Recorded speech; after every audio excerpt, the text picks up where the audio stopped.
चौपाल की बात news point के साथ खबरों की खबर में आज बात करते हैं economic corridor Delhi Dehradun expressway. प्रधानमंत्री नरेंद्र मोदी ने 14 अप्रैल 2026 को Delhi Dehradun economic corridor expressway का उद्घाटन किया, जो लगभग 12,000 से 13,000 करोड़ रुपए की लागत से निर्मित है। यह 6 लेन एक्सप्रेसवे दिल्ली से देहरादून के बीच की दूरी को कम करते हुए यात्रा का समय 6 घंटे से घटाकर मात्र 2.5 घंटे कर देगा। दिल्ली देहरादून एक्सप्रेसवे की मुख्य विशेषताएं: ये 210 से 213 किलोमीटर लंबा एक्सप्रेसवे दिल्ली के अक्षरधाम से शुरू होकर देहरादून तक जाता है। यात्रा का समय 6 घंटे से घटकर लगभग 2.5 घंटे रह गया है, जिसमें 120 किलोमीटर प्रति घंटा की गति सीमा है। इसमें राजाजी नेशनल पार्क के ऊपर 12 किलोमीटर लंबा और एशिया का सबसे लंबा एलिवेटेड वाइल्ड लाइफ कॉरिडोर शामिल है। धून घाटी के पास 340 मीटर लंबी डांट काली सुरंग भी इसका हिस्सा है। यह एक्सप्रेसवे दिल्ली, उत्तर प्रदेश और उत्तराखंड के बीच कनेक्टिविटी को सुधारेगा। यह एक्सप्रेसवे हाई स्पीड कॉरिडोर की तरह काम करेगा, जिससे दिल्ली और उत्तराखंड के बीच सफर बेहद आसान और तेज हो जाएगा।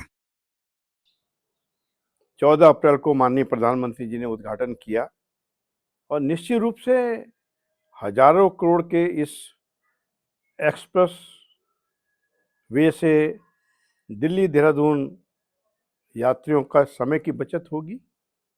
अपने आप में बहुत सुहानी बात है, पर यह भी सच है कि जहां दिल्ली देहरादून यात्रा का समय कम हो जाएगा, लोगों के समय की बचत होगी, पेट्रोलियम डीजल की बचत होगी, वहीं चार धाम यात्रा आरंभ होने के बाद जो देहरादून का हाल होगा, वो समझता हूं मैं कि उसकी कल्पना एक्सप्रेस वे का निर्माण करने वाले लोगों में, हमारे अधिकारी, हमारे इंजीनियर ने वो परिकल्पना नहीं की थी, नहीं की होगी कि जब एक्सप्रेस वे चालू हो जाएगा तो देहरादून के आने वाले यात्रियों को, देहरादून की जनता को जो त्राहिमाम होगा, उसका विजन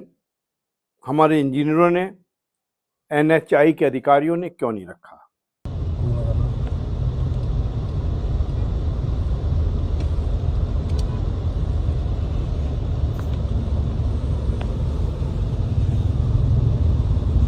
आसारोड़ी से दिल्ली तक एक्सप्रेस हाईवे फर्राटे भरते हुए पहुंची है 2.5-3 घंटे में दिल्ली। मगर आसारोड़ी से आगे कितना समय लगेगा, वो आज पहले दिन मैं आसारोड़ी से चला हूँ और अभी चलते चलते मुझे लगभग 1.25 घंटा हो गया है और मैं आईएसबीटी तक नहीं पहुंच पाया हूँ। ये जाम की स्थिति बन रही है और रात के ये लगभग 9 बज गए हैं, 9 बज से भी ज़्यादा हो गए हैं, 9:03 हो रहा है मेरी गाड़ी की घड़ी। तो ये पीक आवर में क्या स्थिति बनेगी, उसका आकलन करना बहुत आवश्यक है, स्थानीय लोगों के लिए, यहाँ तक कि पर्यटकों के लिए भी।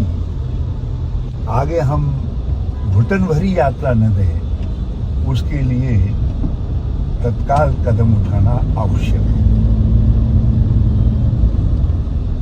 19 अप्रैल से चार धाम यात्रा आरंभ हो रही है। राज्य सरकार उत्तराखंड की बहुत जोर शोर से तैयारी कर रही है, पर कल 15 और 16 को उद्घाटन के बाद उत्तराखंड का प्यारा पुलों, भैबंदों, पौड़ी, पुलियों, शाना बुजुर्गों, आप सबूते नमस्कार। मेरो प्यारो दाजी भाई, दीदी बहनी, आमा बाबा, सबई लाई मेरो तरफ देखी, ठोक दिन छो। जो देहरादून के मुहाने पे, देहरादून के दरवाजे पर जो जाम लगा है, उससे त्राहिमाम हो गया। 3-3, 4-4 घंटे का जाम देहरादून के अंदर प्रवेश करने वाले यात्रियों को, जनता को झेलना पड़ा। यदि इसी की परिकल्पना अपने डीपीआर में हमारे एनएचआई के अधिकारियों ने नहीं की, तो ये दुर्भाग्यपूर्ण है। उनकी इस परियोजना पर, जो कि माननीय प्रधानमंत्री का ये ड्रीम प्रोजेक्ट था,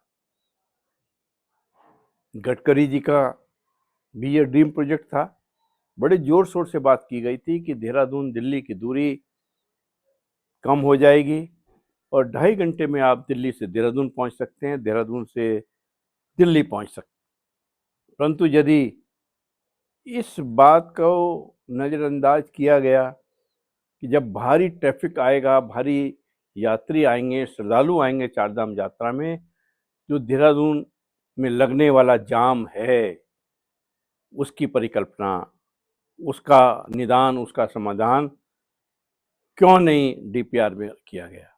आप देहरादून से दिल्ली पहुंच सकते हैं 2.5 घंटे में, दिल्ली से देहरादून पहुंच सकते हैं, पर देहरादून में आपको यदि 2 घंटे, 2.5 घंटे प्रवेश में लगते हैं, तो एक्सप्रेस वे और प्रधानमंत्री का ड्रीम प्रोजेक्ट, मैं समझता हूँ वो धराशायी हो गया।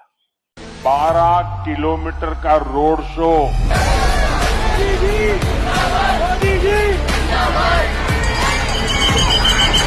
काली मंदिर से लेकर के यहां तक इतना उत्साह, इतना उमंग कि मेरे लिए तेज गति से गाड़ी चलाना बड़ा मुश्किल हो गया। तो धीरे धीरे लोगों को प्रणाम करते करते, जनता जनार्दन के आशीर्वाद लेते लेते यहां पहुंचने में मुझे 1 घंटे से भी ज्यादा देर हो गई।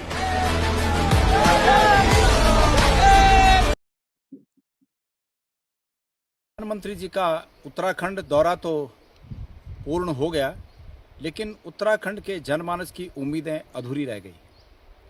प्रधानमंत्री जी के दौरे में उम्मीदें लोगों ने लगाई थी, प्रधानमंत्री जी ने एक भी उन मुद्दों को छुआ तक नहीं, उनका हल करना तो दूर, उन्हें छुआ तक नहीं। प्रधानमंत्री जी का संपूर्ण भाषण उबाऊ, निराशाजनक और जो उम्मीदें लोग पाले बैठे थे उसको धराशायी करने वाला साबित हुआ। यहाँ तक कि जिन लोगों को गाड़ियों में भर भर कर स्कूल के बच्चों को, कॉलेज के छात्रों को, मेडिकल कॉलेज के, इंजीनियरिंग कॉलेजों के, उच्च शिक्षा संस्थानों के छात्रों को, जिस प्रकार से फैक्ट्रियों से, जिस प्रकार से लोगों को भर भर कर गाड़ियों में ले जाया गया, और ऐसी धूप में 12 किलोमीटर ये जन सैलाब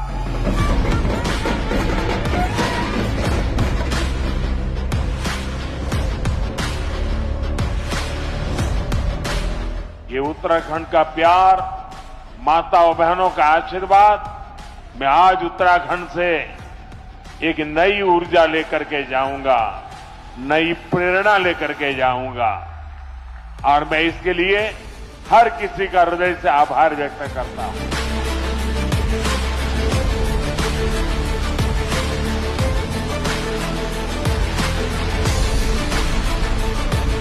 आप सोचिए, आप परिकल्पना करिए कि उसका असर क्या होगा। और एक बड़ी बात और नज़र में रखनी चाहिए कि देहरादून को स्मार्ट सिटी बनाने की घोषणा भी माननीय प्रधानमंत्री के ड्रीम प्रोजेक्ट के तहत की गई थी।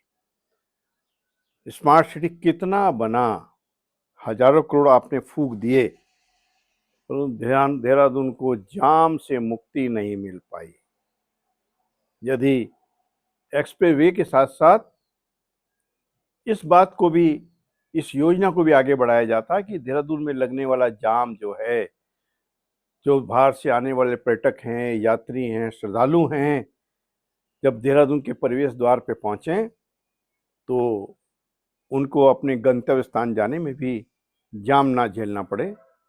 इसकी परिकल्पना यदि अधिकारियों ने नहीं करी तो प्रधानमंत्री के दोनों ड्रीम प्रोजेक्ट, चाहे वो एक्सप्रेस वे हो और चाहे स्मार्ट सिटी हो, वो बेमानी हैं। और मैं समझता हूँ कि स्मार्ट सिटी कितना बना, क्या होना चाहिए स्मार्ट सिटी में। स्मार्ट सिटी की घोषणा करते वक्त माननीय प्रधानमंत्री जी ने बेशक ये परिकल्पना की होगी, ये सपना देखा होगा कि देहरादून एक स्मार्ट सिटी होगा। 100 स्मार्ट सिटी के बीच में देहरादून में स्मार्ट सिटी बनाने जाने की घोषणा हुई। पर जब आप किसी सड़क में पैदल जा नहीं सकते, देहरादून स्टेशन नहीं जा सकते, देहरादून शहर से गुजरना आपके लिए महाभारत हो, एक युद्ध हो, तो स्मार्ट सिटी की परिकल्पना भी मैं समझता हूँ बेमानी है। बेशक माननीय प्रधानमंत्री जी ने 12 किलोमीटर का रोड शो किया हो, हजारों करोड़ रुपए एक्सप्रेस वे पर फूके गए हों, पर जो उसका उद्देश्य था, जो लक्ष्य प्राप्ति एक्सप्रेस वे से होनी थी, वो तो बेमानी हो गई। स्मार्ट सिटी पे हजारों करोड़ रुपए खर्च करने के बाद भी यदि देहरादून की जनता, देहरादून के लोग पैदल नहीं चल सकते हों, सड़क पार नहीं कर सकते हों, अपने गंतव्य स्थान में एक जगह से दूसरी जगह जाना असंभव हो गया हो, 2 घंटे 3 घंटे लगते हों, तो स्मार्ट सिटी की परिकल्पना भी बेमानी है। और एक्सप्रेस वे जिसको इकोनॉमिक कॉरिडोर की संज्ञा दी जा रही है, वो भी बेमानी है।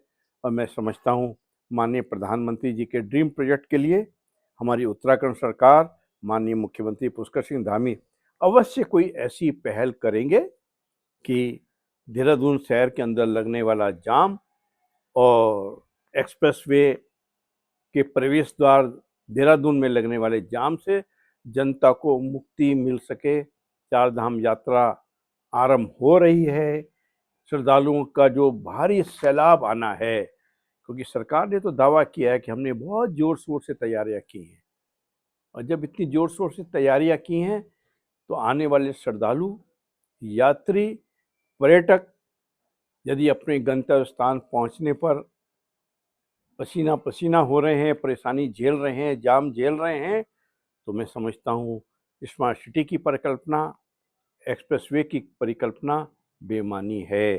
फ्लोटिंग जनसंख्या को आधार मानकर ही हमें अपनी परियोजनाओं को भविष्य में बनाना चाहिए, ऐसा हमारा मानना है। आज चौपाल की बात न्यूज़ पॉइंट के साथ में बस इतना ही। नमस्कार।